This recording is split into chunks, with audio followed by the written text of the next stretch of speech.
5, 17, 11. The constant low monotone droning grows increasingly louder.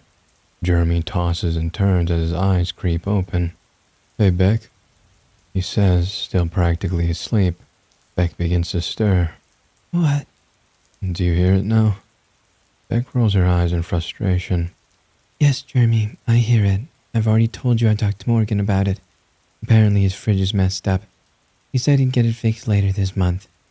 "Is his fridge a freaking nuclear reactor?" Beck slowly closes her eyes in response.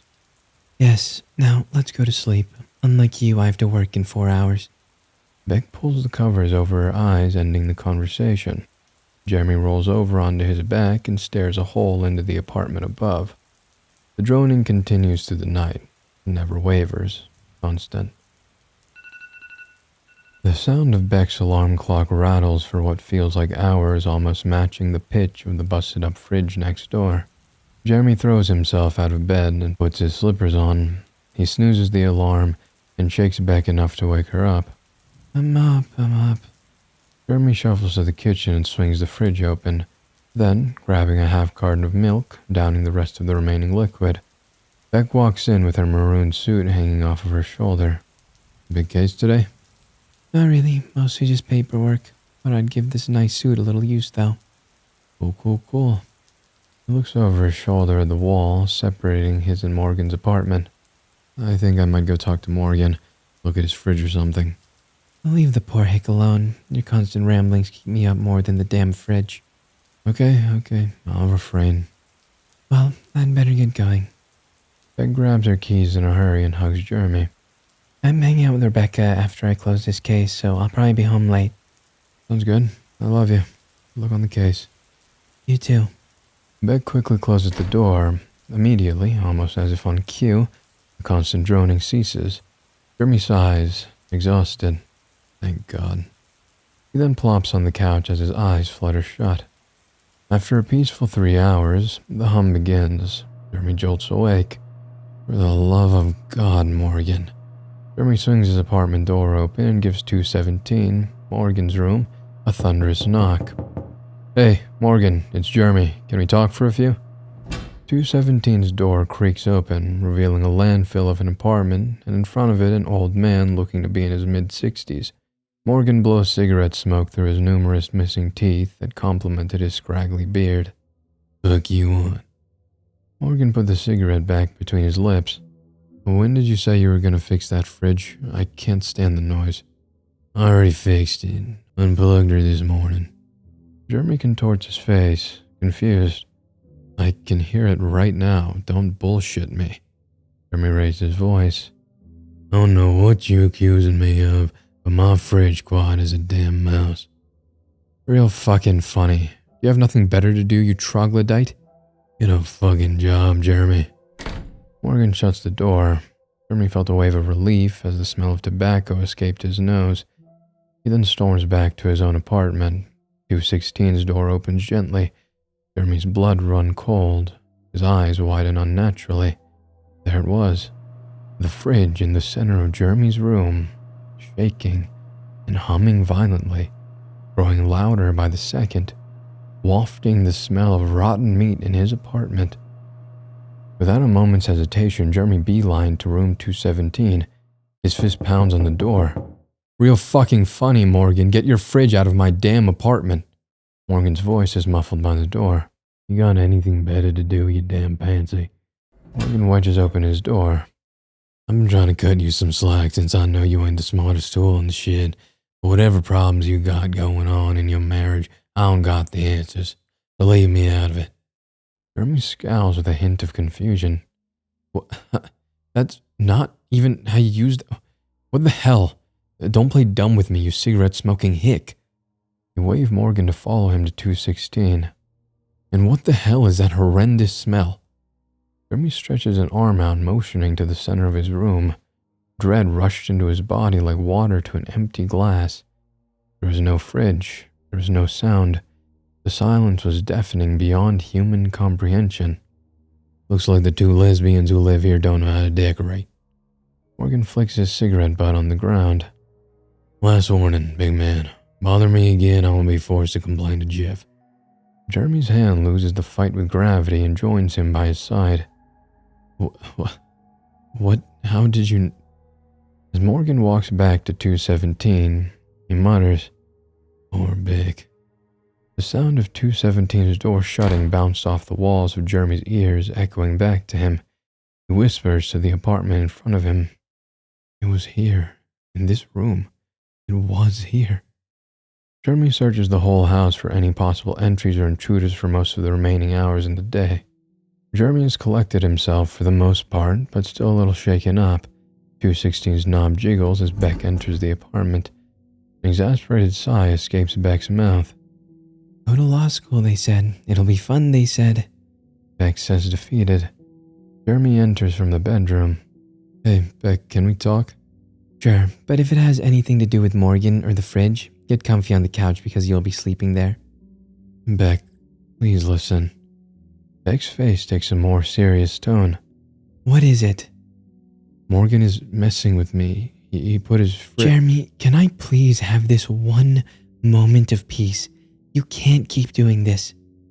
Jeremy grabs Beck's shoulders firmly. Please, just listen to me for 5 seconds. Beck begins to scowl as she shoves him back. I can't do this right now.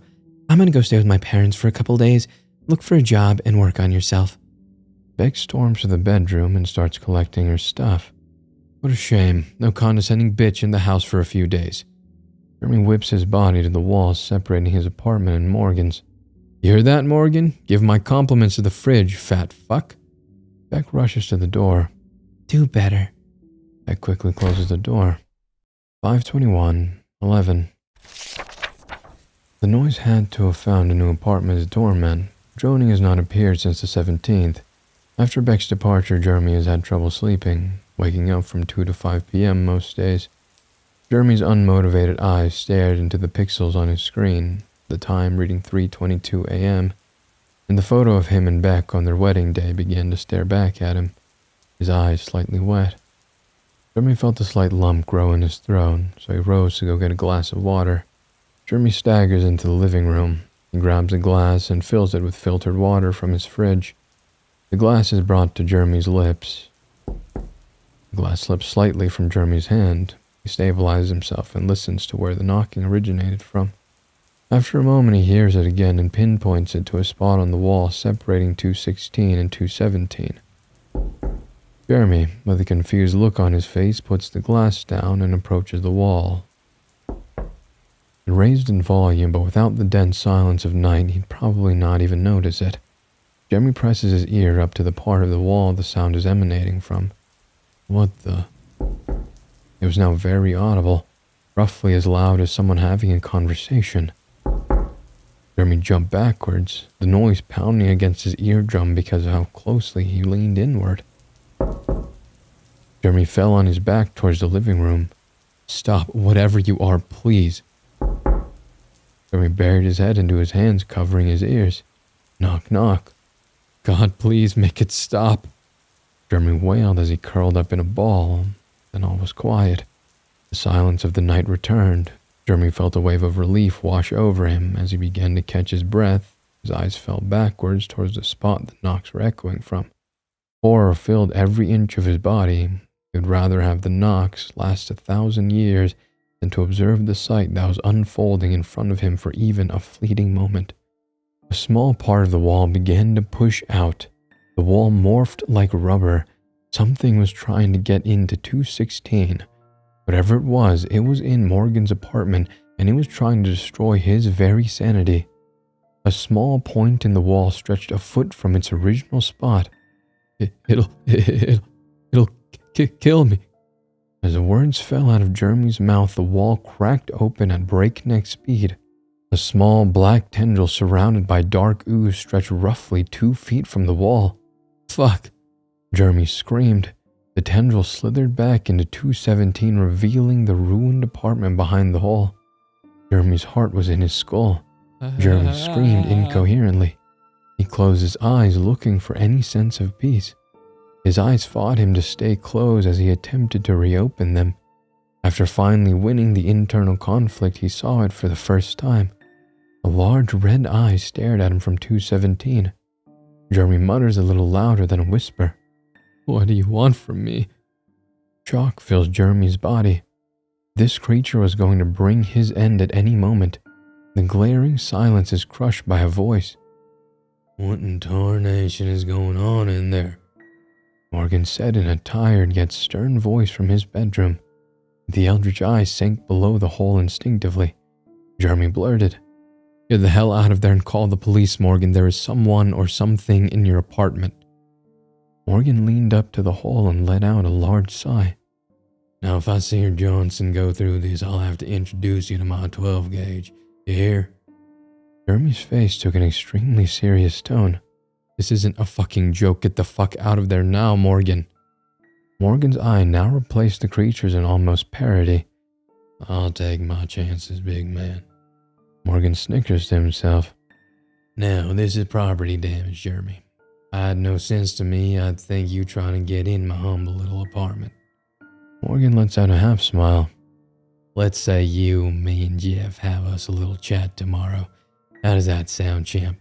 Maybe after we can have a drink or two." Morgan begins to slowly back away from the hole and retreat to his room, not awaiting a response. "Hope it fucking kills you, Morgan." Jeremy whispers. Note 1. I don't know who is reading this, but I have to write my thoughts down in case something happens to me. My name is Jeremy Steinitz. I live on the second story in room 216 in the old apartment off Skelter Street. There is some entity tormenting me in my apartment. It's not attempting to kill me, but I have no doubt it will. The monster seems to be trying to scare me with noise or small visions of it, just taunting me.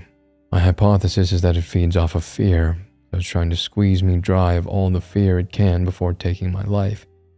It probably saves killing for last so it can squeeze you dry of all the fear you are capable of. I believe it can appear and disappear at will. It was in Morgan's apartment, then it wasn't. It's trying to make me seem crazy to others to isolate me so it can kill me in peace. I have to try to compose myself and keep it to myself at all costs.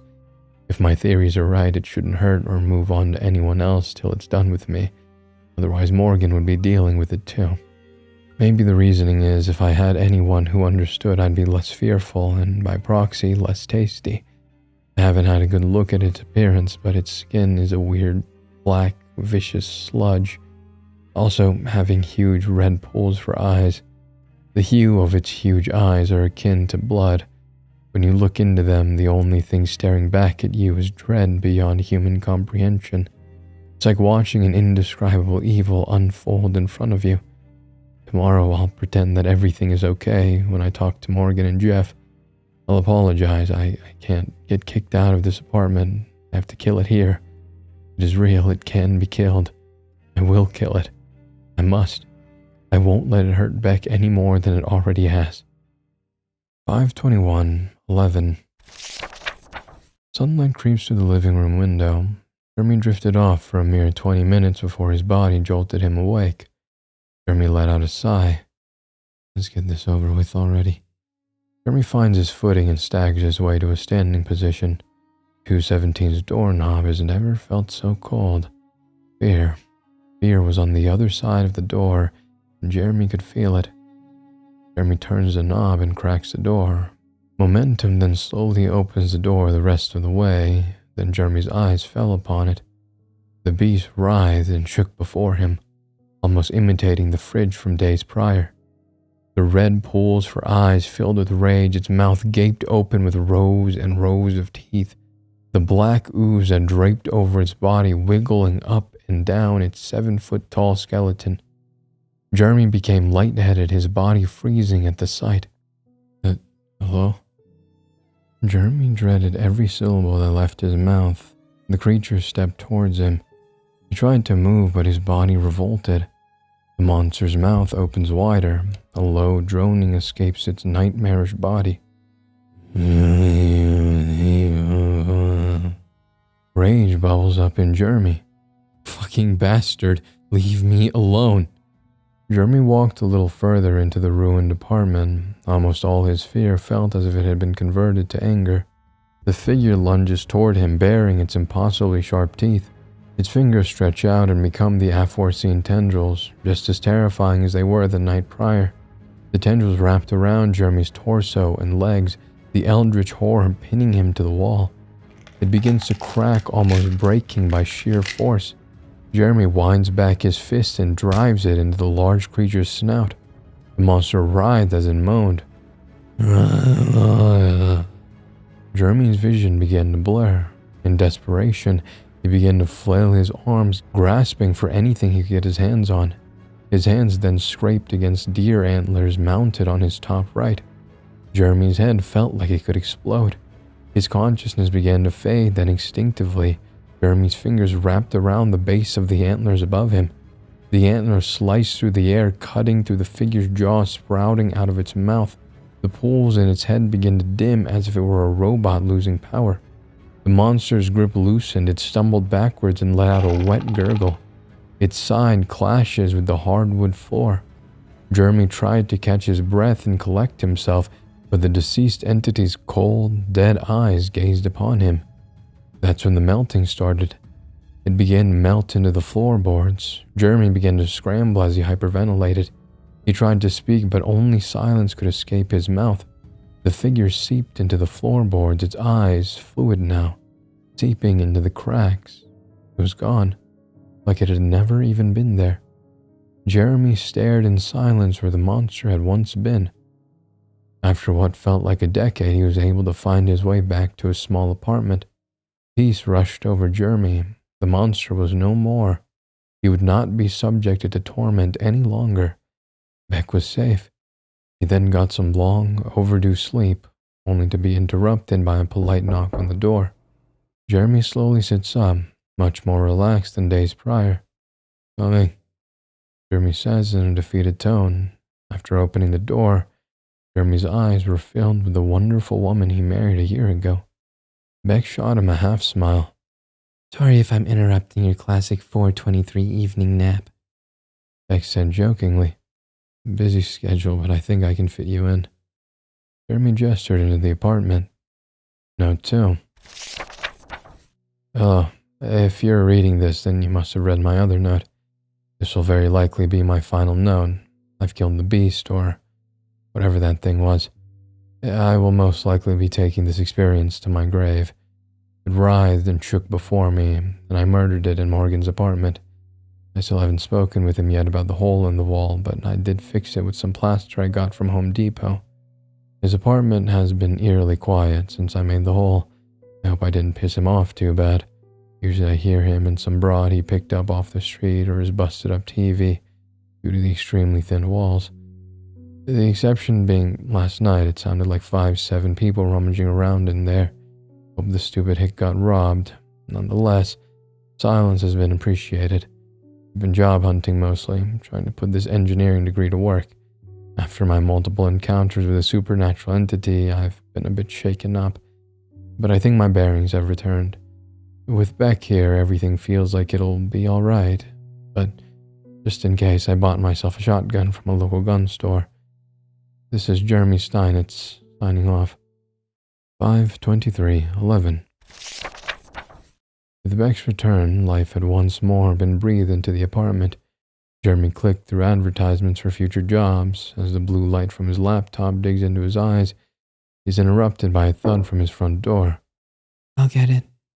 Beck puts down the bowl she was cleaning and swiftly makes her way to the front door. The door swings open, revealing 2 police officers. A scrawny, younger-looking officer stood behind a tall, square-shouldered man. The larger one spoke through his handlebar mustache. "Hello there, miss." The officer looked down at his flipped-open notepad. I have no idea how to say that last name." Beck interrupts him. Steinitz. Thomaston clears his throat. "Miss Steinitz, I'm Officer Kench. Do you mind if we ask you and your husband some questions?" Beck turned, giving Jeremy a confused look. Jeremy shrugs his shoulders and approaches the door.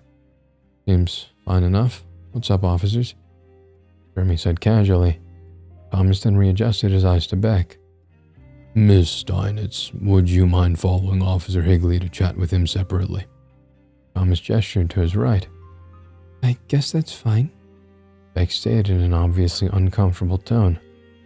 Right this way, the young man said in an overly bubbly attitude. Higley starts walking away. Beck quickly follows suit. Jeremy's causal teeth flickers a tad. What's up, officer? I can't disclose the details of the case, but I need to know the last contact you had with your neighbor Morgan in 217. Thomas stated firmly. What? Morgan, is everything okay? We can't say any details of the case at this time. Please answer the question, Jeremy. Jeremy's face contorts in confusion. Well, I mean, we aren't traditional friends, but we share good moments.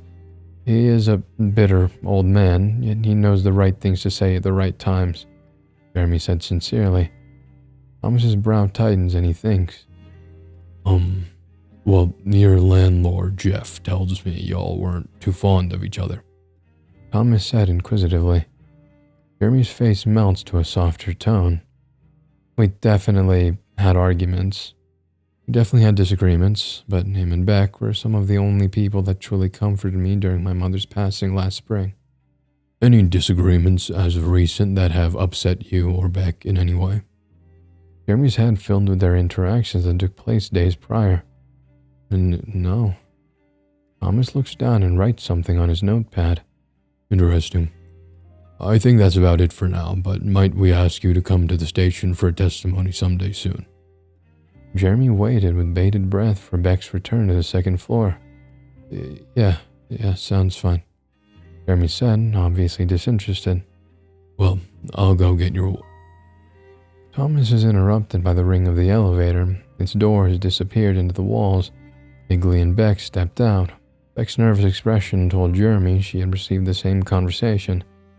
As Beck and Jeremy retreat into their apartment, Higley exclaims, Y'all stay safe. We'll keep you folks updated. The door shut, bouncing those words back at the officer. Beck gazed at Jeremy with a slightly frightened tone. Do you think Morgan's okay? Morgan? That motherfucker, he is the toughest geezer I know. I'm sure he's managing just fine. We both know the police in this town have nothing to do. They are just overjoyed that they can question people. Jeremy didn't believe a single word that left his lips. Well, yeah, I guess you're right, Beck said sheepishly. As per usual, I know you didn't just marry me for my impossibly handsome face, Jeremy said smugly. Oh, of course. We both know it wasn't for your wallet. Beck gestured to the open laptop on the sofa with a grin. Fair, Jeremy said defeated. Can I make it up to you with a movie? Beck raised her finger to her chin. I guess it'll do. Jeremy and Beck curl up on the couch together, drifting off to sleep there. 5:24:11. Jeremy slowly begins to be ripped from his dream. Beck? Jeremy mutters. His eyes are split open by the night. He glared at him from outside the second-story window. Jeremy attempted to move or speak, but all was still. Unable to speak, he gripped Beck's arm tightly. Beck let out a short groan. What? She said, still in a trance. Sludge poured from the creature's mouth as it spoke. Sleep. The word wriggled into Jeremy's brain like an earthworm on a hot summer day. It's not dead, he said firmly as the entity slithered out of view below the window. Yeah, sure, Beck said, obviously still not aware of the situation, then drifted back to sleep. Jeremy spent the night staring at the window, like it could jump to life at any moment. His bloodshot eyes begged him to blink. He refused.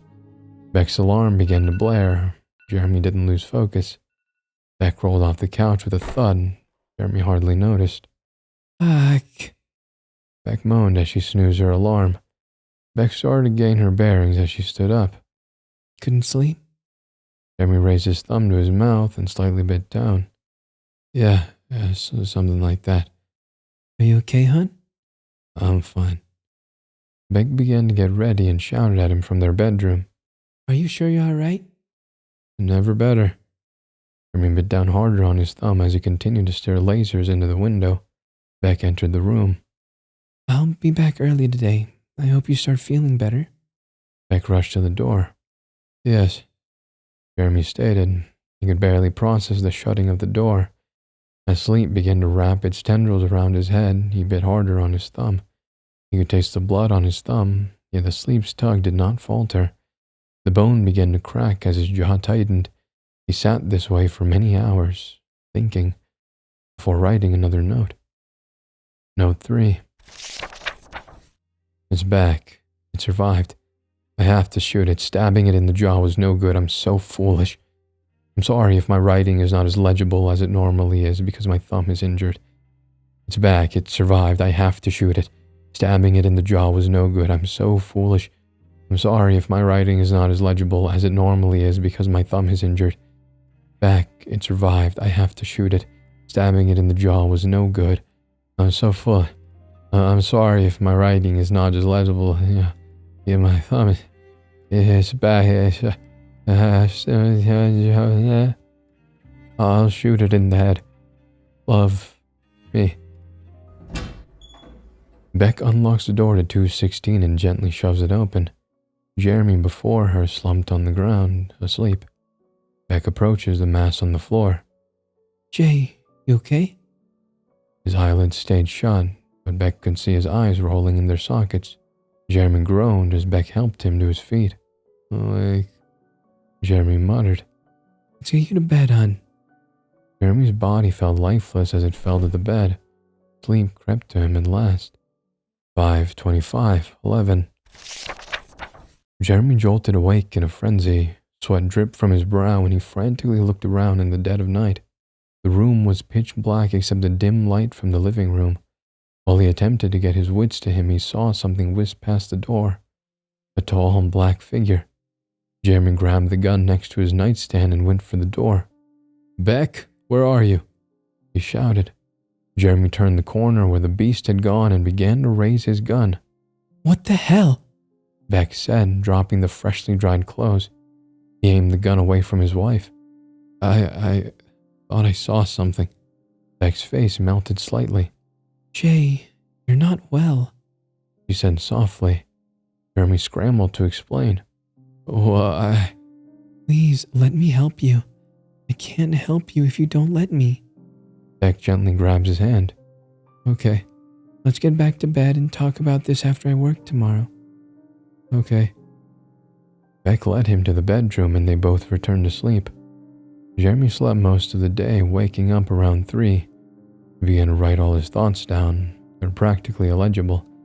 After being in this state for several hours, he began to stare at the door to his apartment. Fear was eating him. He could hear the wet sound of something grasping on the other side of the door.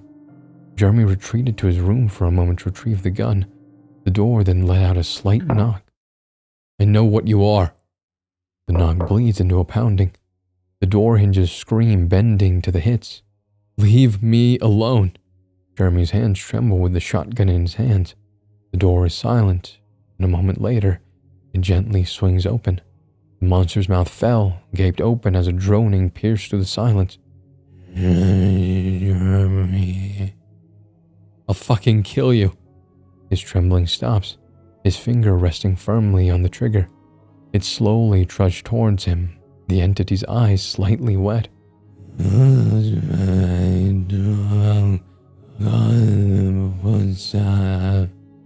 Jeremy's finger forces the trigger down.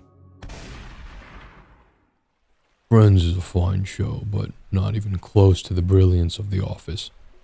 Quigley glared back at him from the other side of the police cruiser. They can't even be compared. Completely different shows. The only similarities are their comedies. Thomas scrunches his face. They are very similar. First of all, they are both Thomas was cut off by the static of his radio as it came to life. A female voice jumped forth. Unit 7, do you read me? Thomas reaches down and lays his hand on a button. Officer Ketchton, we read you. There's been a report of a gunshot and screaming from the old apartment off Skelter Street, room 216, the caller said. You two are the closest, but we are sending another car for backup. Can you guys check it out? Yup, heading that way. Thomas quickly pulled onto the road and sped to the apartment complex. Both officers entered the apartment. Isn't 216 the couple with the funky last name? Quigley looked up and thought for a little more than a moment. I think so. Quigley stated, unsure. They approached the door. "Police, open up," Thomas said in a stern, loud voice as he knocked roughly on the door. No response. Thomas tried 2 more times, but nothing could be heard from the inside of the apartment. Thomas began to turn the handle of the old wooden door. "I'm coming in," he hollered. The old wooden door creaked open. Before the officers was the most gruesome thing they had seen in their combined 30 years of experience.